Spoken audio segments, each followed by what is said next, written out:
आप देख रहे हैं हमारे साथ जो है आरजेडी की एमएलसी उर्मिला ठाकुर जुड़ चुके हैं।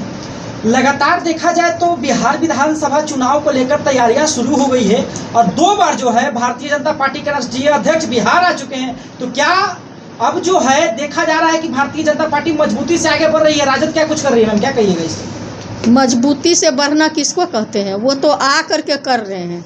हम लोग तो रात दिन तैयारियों में रहते, जनते के बीच रहते हैं। हमारे आदरणीय नेता हमेशा जन सरोकार के सवाल पर रात दिन संघर्ष कर ही रहे हैं। तो वो जो आ रहे हैं बीजेपी के लोग, तो वो तो पहले भी आए थे। एक हेलीकॉप्टर के पीछे 36 हेलीकॉप्टर घुमाए, तब भी इस देश का सबसे बड़े प्रभावशाली युवा नेता, जनप्रिय नेता, युवाओं के आइकॉन तेजस्वी प्रसाद यादव जी सबसे बड़े पार्टी के नेता के रूप में उभरे।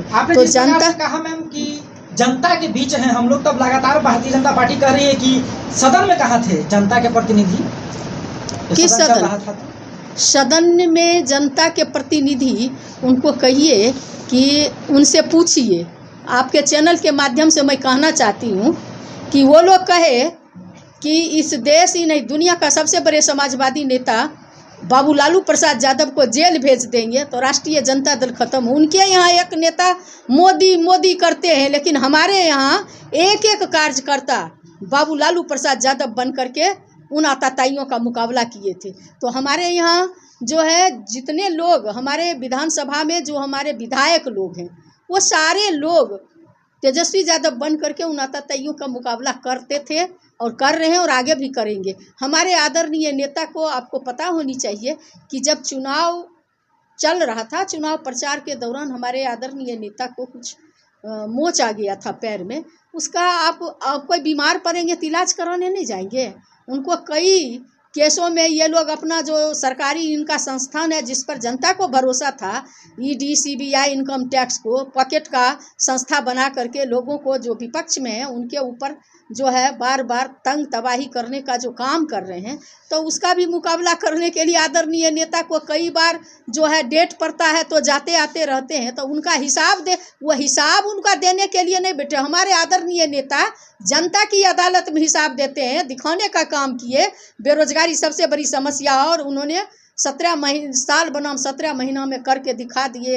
एक दिन में 1 लाख 20 हज़ार नौकरी का नियुक्ति पत्र दे करके झटपट योजना किसको कहते हैं, कैसे आगे बढ़ता है। बढ़ता हुआ बिहार, युवा बिहार 5 लाख जो नौकरी देने का काम किए, मेडल ला और नौकरी पा।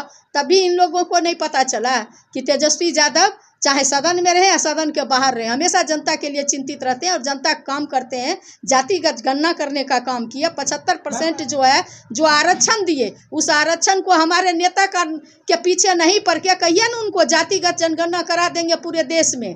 और इतना ही नहीं, उनको कहिए कि नमी अनुसूची में शामिल करवा देंगे। बिहार आके अपना मुखरा दिखाने से और चमकाने से काम बिहार के लोग सुनने वाला नहीं है। अभी जदयू भाजपा के लोग बोल रहे हैं कि सब जब बाहर आया हुआ है और तेजस्वी यादव क्षेत्र में नहीं है। एक चीज उनको पूछिए ना, बाहर आया हुआ सत्ता किसके हाथों में? केंद्र में उसकी सरकार, बिहार में उसकी सरकार, डबल इंजन की सरकार। डबल इंजन की सरकार को सुख सुविधा की बात होनी चाहिए। 80 घर को जला दिया गया में, उसका सुख सुविधा की बात होनी चाहिए। चिंता तो उनको होनी चाहिए। बाढ़ बुलाते हैं, मूस का बिल कर देने से बाढ़ आता है, रोज इनका पुल गिरता है और खोजते हैं विपक्ष वाले को। शर्म नहीं है? उनको ने व्यवस्था करनी चाहिए। आपने जो बात बताया कि तेजस्वी प्रसाद यादव ने नौकरियां दी, जातीय जनगणना करवाने की बात कही, तो जेडीयू के जो नेता हैं उन्होंने साफ तौर पे कहा है कि जातीय जनगणना तब हुई थी जब हम आपके साथ सरकार में नहीं थे और नहीं आपने नौकरी देने का काम किया है। नौकरी आदरणीय नीतीश कुमार देने का काम किया, जेडीयू के नेता कह रहे हैं। 17 साल में क्या कर रहे थे? 17 साल में किस बिल में घुसे हुए थे? वैकेंसी नहीं मिल रहा था क्या उनको निकालने का? 17 साल क्या कर रहे थे वो? 17 साल में क्यों नहीं दिए? और हमारे आदरणीय नेता 3 लाख नौकरी का जो है फाइल बढ़ाए हुए थे, तो काहे रोक रखे हुए हैं? क्यों नहीं उसकी बहाली कर रहे हैं? इनके टाइम में कैसे नीट में जो है पेपर लीक हो जाता है? इनके समय में कोई पारदर्शी रही है? पूरा जो है इनका जो प्रशासन है पूरा भ्रष्टाचार के गंगोत्री में डुबकी लगा रहे हैं और ये कुंभकर्णी नींद में सोए हुए हैं। इनसे कोई काम हो रहा है? इनका तिकबाल खत्म हो गया है। ये तो झूठ मूठ का है, आप लोग पूछते हैं, इनका कोई सुनने वाला है? जिस प्रकार से आपने बताया कि लालू प्रसाद यादव जो कि बहुत बड़े मसीहा रहे हैं, अगर आपके अनुसार देखें हम तो तो उनके ऊपर कहा जा रहा है कि झूठ मूठ के केसों में उन्हें फंसाया जा रहा है। तो इस पर अररिया के सांसद कह रहे थे कि आपके हमारे घर तो ईडी सीबीआई नहीं जा रही है, उनके घर जा रही है। 96 नया डॉक्यूमेंट आया है जिससे पुख्ता सबूत लेकर आई है। तो क्या कुछ कहिएगा इस पे? इनका पुख्ता सबूत आज से चल रहा है। पुख्ता सबूत तो समझिए आज 30 साल 36 साल से चल रहा है। पुख्ता सबूत में एक फिसंडी आज तक कहीं इनका निकला है? इनको पुख्ता सबूत तो विजय माल्या, मेहर अली चौकसी, नीरव मोदी, ललित मोदी, आप देखिए ना सबौर में जो घटना घटा था, सृजन घोटाला, क्या क्या घोटाला करके बैठने वाले लोग ये क्या बोलेंगे? वास्तव में हमारे नेता मसीहा हैं, जिसको खटिया मचिया पर बाप दादा को बैठने की इजाज़त नहीं थी। आज उसका बाल बच्चा टोपी लगा के, मैं दाढ़ी बनाने वाला का बेटी हूँ और उस दाढ़ी बनाने वाले के बेटी को बाबू लालू प्रसाद यादव, बाबू तेजस्वी प्रसाद यादव के कृपा से आज आपके सामने कुर्ता पहन के बोल रहे हैं। ये हैं लालू प्रसाद यादव जी, मसीहा बाबू लालू प्रसाद यादव जी, जो मानसिक आज़ादी देने का काम किए।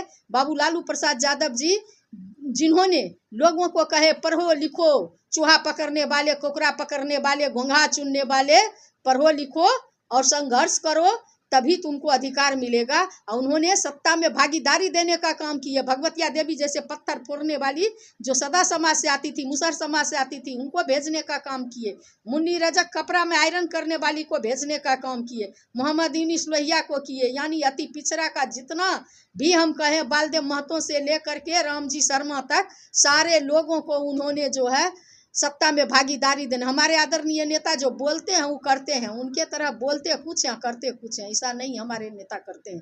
जनता को ठगते नहीं हैं।